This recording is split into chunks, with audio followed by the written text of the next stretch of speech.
Hey gangs, earnings are almost behind us. As a matter of fact, the only sector left is the retail sector, and then it's over. Well, I've been getting tons, and I mean tons of emails asking me, Roger, how do I trade earnings? How do I deal with these nasty volume spikes and this volatility that happens during earnings? Well, in today's video, I'm going to show you exactly how. What you're looking at is a chart of VeriSign. This is the bar or the day. Each bar represents a day, and on the 2nd of November, we saw earnings come out.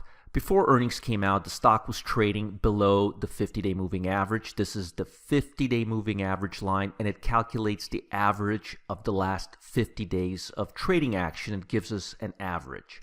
And before earnings came out, the stock was trading about $140. And then earnings came out, they were positive. The stock went all the way to 176 and settled at 164, giving us about $25 of gains. And the question is, hey, when is it the right time to buy this stock? Do I buy the stock before earnings come out? Do I buy the stock after earnings come out? Do I buy it on a pullback? I mean, there's just so many possibilities, especially because we have the volatility going on right now.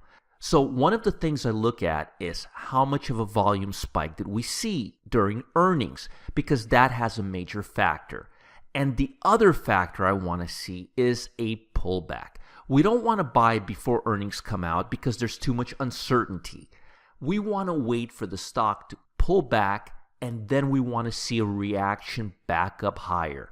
Usually what happens is when you see earnings come out, you see a lot of institutional buyers come in.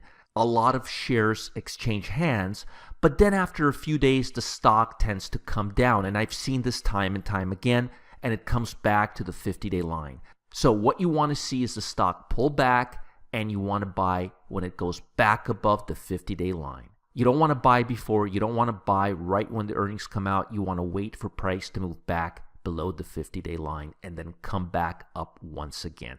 Usually, large hedge funds don't like to buy when stocks are trading below the 50-day line, and they like to come in after.